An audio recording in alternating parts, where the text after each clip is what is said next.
ashaddu nnas, wale watu ambao kwamba ashaddu nnas, wale watu ambao kwamba ufikwa sana na matatizo, ufikwa sana na mitihani, basi al-anbiya ni mitume. Yubtala ar-rajul, watu watatahiniwa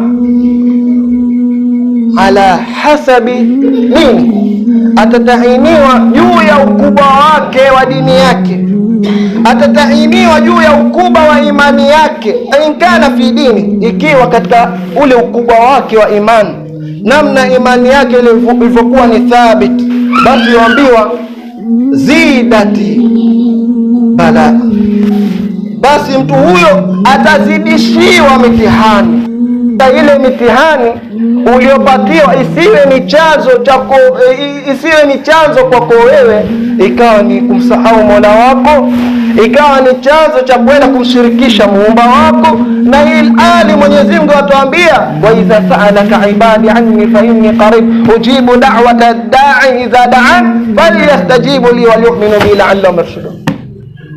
Allah yatuambia, watakapokuuliza waja wangu kuhusu mimi, waambie basi mimi niko karibu, fa inni qarib, mimi niko karibu. Ujibu da'wata ad-da'i, nasikia dua ya ule mwenye kuniomba mimi. Ule usiku wa manane Mwenyezi Mungu ananadi katika mbingu, katika wingu wa dunia, nani ambaye kwamba anataka kusamehewa mimi nimsamehe, nani anayetaka kupewa mimi nimpe, ili apate wafuasi wa kumwelekea yeye na kumweleza matatizo yake. Lakini wakati huo kila mtu ameghafilika, anakuwa katika kitanda, ilhali Mwenyezi Mungu huku yatangaza yule ambaye hakuna matatizo, Mwenyezi Mungu awe ni mwenye kutoa suluhu.